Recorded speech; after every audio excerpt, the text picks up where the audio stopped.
Welcome everyone, my name is Mr. otherwise known as Chris, and welcome to some War Thunder. Now I'm sorry, the beginning of this video is slightly laggy I think, I'm not sure, the footage looked laggy earlier, but anyway, it gets better, very quickly, about now. Alright, anyway, so patch 1.33 is being released soon, and they've released all the patch notes, people have got into the dev server, I've been watching videos about it and stuff like that. And there's a lot of new stuff, very interesting stuff coming along. I mean, with patch 1.29 there's a few changes here and there and some new aircraft added, but this time they're really going all out with the stuff they're adding. Now, first of all, I'm not going to go through every single bit, like section of the notes on the patch notes. I'm just going through the bits that really caught my eye. But I will link in the description the patch notes themselves, and also a couple of YouTubers who are actually been covering the patch notes because they got into what's known as a dev server where the patch is active already. So you can get to see some of the new aircraft and stuff. So once you're done with this video, go check all that stuff out, and you can learn some stuff about War Thunder if you want to. Alright, so first of all, there's a modification system being added, which I think is really interesting. Essentially what it means is that when you buy a plane to start off with, it's like a default plane, because in World War II or whatever, when people received their aircraft, they generally didn't receive brand spanking new aircraft. So what they're doing is they're adding it so you've got what's known as a worn aircraft, which is pretty much the default of what you're using right now. And then you can add the parts onto the aircraft to make it match its reference model more effectively. And you can also add parts to favour your own playing style. So if you want high speed in your dogfighter, then you can increase parts but maybe lose a bit of turn speed because of that.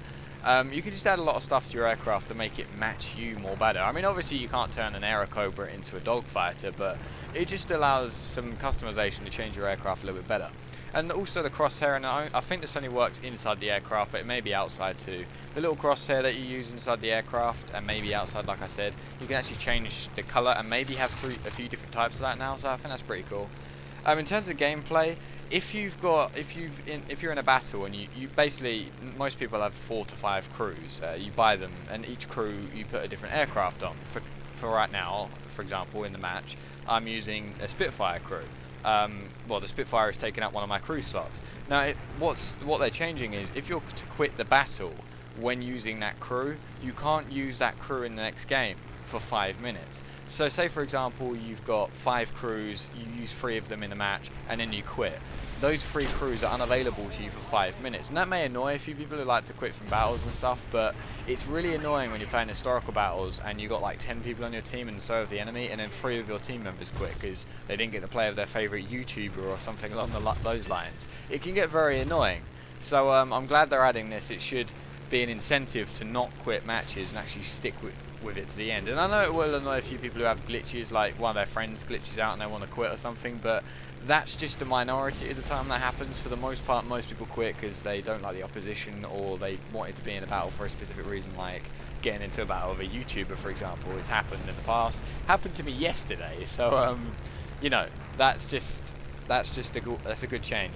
And also, they've also made it now so that if you want to reload in game, be it in the air in arcade or on the floor in, because you have to land in historical battles to reload, you actually have to purchase a certain amount of shell racks. So if you want to use, for example, ground target, well, stealth ammunition, then what you need to do to use that is you need to buy like 6 stealth ammunition, so that, for your particular aircraft I mean, so that when you join a match you can reload up to 6 times. The default ammunition though is not being affected by this, so obviously if you didn't have enough money to spend on the shell racks, and you have still got a shell rack to fall back on and earn some kills. And there's nothing wrong with the default ammunition, it's just sometimes, you know, you want to tailor your shell rack to match your playing style a little bit better. So it's cool that they're adding that, and I like the fact that they're making it harder, I suppose, to level up, because there are quite a few people that are trying to, I don't know, I just think it's pretty cool. It's a nice thing they're adding to the game. It adds more elements to it, more depth, and I think that's pretty cool. Now, in terms of the economy, all of the aircraft's purchasing prices, they're being lowered by 30%. So people have been complaining for a long time that the aircraft are far too expensive in this game, which they're correct on. So aircraft are now being decreased in price. Shame they couldn't have done this a little while ago, because I've purchased some pretty damn expensive aircraft, but hey, at least now when I purchase pretty damn expensive aircraft, they're cheaper than they used to be. Also, if you've modded your aircraft using the modifications I talked about earlier, they will cost more. Your aircraft will cost more to repair. So yeah, if you're going to add mods onto your aircraft using the modification system, then you will have to spend more money on repairing your aircraft. And also the damage model has been changed. So machine guns, like the 12.7mm machine guns, 7.62s and 7.7s, all those things, they're having a power increase, because at the moment in arcade battles, and somewhat in historical battles too, they're pretty useless to a point. They don't cause that much damage to enemy aircraft. So they're increasing that by a little bit to make them a little bit more realistic. However, obviously a cannon will be more powerful than a machine gun. That's just basic knowledge. So yeah, they're being increased in power. They're not going to be really powerful, but it's going to be powerful enough that they're actually useful in some way. Because at the moment, you know, you run out of your cannon ammunition and then you think, oh wow, I've only got machine guns left over, I'm going to be here a while.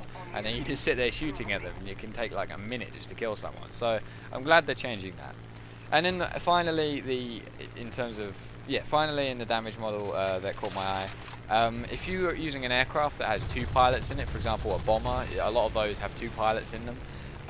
If someone shoots your pilot out and they only kill one of the pilots, you don't lose your plane. At the moment, if someone kills you when you're in a bomber and they manage to take out just one of the pilots, that's your plane gone. But they're changing it now so that if one of your pilots is knocked out or dead, then you can still continue to use that aircraft until obviously your aircraft gets shot down or the other pilot gets taken out. I'm not sure if that's going to change the performance of your aircraft. I don't see why it would, but who knows, we'll have to see when that comes out. Now the final thing which I want to talk about is actually the aircraft that are being added themselves. There's quite a few aircraft being added, maybe not as much as last time when the aircraft came out, but there's still quite a few here. We've got the Lag 3-8 and the Lag 3-11 for the Russian Air Force, sorry, we've got the Lag 3-8 and the Lag 3-11. Now we've already got the Lag 3-35 and the Lag 3-66, so that's going to add 2 more lags. I think that's pretty cool. I don't find the lags all that useful, but for new players who are at the lower ranks, it gives them more of an option when they're picking lower rank aircraft. You've also got the LA-537 and the LA-5F. Now at the moment you have the LA-5FM and I think there's another LA-5, but I'm not really sure. Yeah, I'm pretty sure there is. But yeah, you got those 2 now. And then you've also got the jet, which is the Yak-17. Now the reason the last aircraft, sorry, is the Yak-9K. Now the reason I saved this one till last, even though it's a lower rank than the Yak-17, is because the Yak-9K is going to be a problem, I think. I'm not sure, we'll have to see when it comes out, but I think it might be a problem. Because it's basically a Yak-9T just with a 45mm cannon, which is 8mm thicker than the current cannon on the Yak-9T. I almost called it a Tay there, that's a bit weird. So that's going to be pretty darn powerful, and from what I've seen in Baron Von Game's video, where he used the Yak-9K, it just seems very powerful, but they have said that I think they said anyway, that the flight model is not completely correct yet, so it's subject to change, but at the moment it performs pretty darn similarly to the Yak-9T. It's just got a more powerful cannon, so we'll just have to see how that turns out, but I don't think it's going to turn out very well. It's going to be a lot of complaining by people, I think. Now for Britain, we've only got 1 aircraft. We've got the DH-100 Vampire. This is a weird looking aircraft, I reckon. There's a few videos where you can see it. It's a very strange looking aircraft. It looks a bit like I think it's called the XP-38G for the Americans. It's similar to that. I think that's the name of the aircraft anyway. It's kind of, it starts off normal where you've got, I don't know, I can't really explain it. It's very hard to explain how this thing looks, but it has 2 tails. I know that for sure. It's a very strange aircraft. Just go check that out. It's in a few videos and in the patch notes, I think. And then the final 3 aircraft that have been added to the game for the USA, that's the F9F Panther, that's a jet, the BTD-1 Destroyer, I think it's a propeller-based aircraft, and then the F-80C Shooting Star, which again is a jet. So pretty cool stuff. I love this bit. This guy tried to bomb me, and then I respawned, and then he bombed himself. That was a bit random. So yeah, lots of stuff being added into 1.33. I'm quite excited for this patch actually. It should change a lot of the way the game works. Now like I said, I have linked in the description all of the patch notes and a few YouTube channels that you can go watch. Show them some love. They have got videos on the latest patch because they got into the dev server. Now my final thoughts really, I was actually going to talk about this aircraft you're seeing on screen now, the Spitfire Mark VB. So if you were here for the patch notes, then thanks for watching, like, comment, subscribe, all that good stuff. I'll be Mr. Over and out. Now, so here's the Spitfire Mark VB. Now, I unlocked this not so long ago. I think it was 2 days ago. I haven't used it very much. I don't really play as the British that much, which is kind of weird because I am British, but I really like flying Japanese aircraft, so I fly them the most. But yeah, the Spitfire is actually pretty good. Now, I didn't really... The Spitfire Mark 1 that you unlock at first, it only really works at its tier. I found that when I went into higher tier matches, it didn't really perform that well. Mainly because it's only got machine guns on it. It's got a lot of machine guns, but it hasn't got... it just doesn't seem to have that much firepower. I mean, if you use something like the Hurricane Mark 1 or 2, I find that they have a quicker to kill time than the Spitfire Mark 1 does. So, Spitfire Mark 1 isn't one of those aircraft I really rate very well. Now, the Spitfire Mark 2 did perform a lot better. It's quite similar to the VB actually, but not quite the same, because I think the VB is a lot quicker and a little more maneuverable. I'm not quite sure, but yeah, the Spitfire Mark 2 is pretty good, but you only have one of them. So the Spitfire Mark VB is pretty much my second Spitfire Mark 2. I think it's a pretty cool aircraft. And as you can see in this match, I performed pretty well with it. Now, we did end up losing this match, unfortunately, but that's mainly because, I mean, I wasn't really... I was trying to defend the ground troops by taking out enemies, but because there's a lack of ammunition in this aircraft, I did find I was reloading quite a lot. I haven't had a lot of experience with this aircraft yet, so I'll probably get better with it in the future, but at the moment, not so well. But yeah, we lost this match. Now, I wasn't too happy about that, but at the same time, I thought I did pretty well for myself. I'm not saying that I'm going to blame the entire team. They're terrible people. I'm not saying that at all. Maybe if there's a couple more bombers in the match, then we probably would have won. I mean, I don't really have any British bombers unlocked, mainly because I haven't spent any money on the British bombers yet, but maybe in the future I will, and then maybe I'll win a few more matches. But yeah, I think the Mark from VB overall is a pretty good aircraft. So if you haven't reached rank 8 with the British and you've got enough to buy it, I recommend you do. It is a pretty good aircraft, considering you're not going to get another Spitfire until rank... I think it's rank 10 or 11, maybe 12. So yeah, it's a pretty good purchase for now. It's not something you're gonna...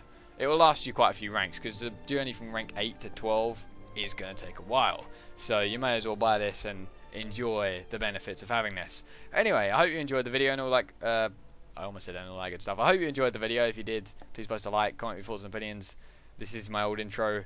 Alright, whatever. Like, comment, subscribe, all that good stuff. I've been Mustafa. Over and out.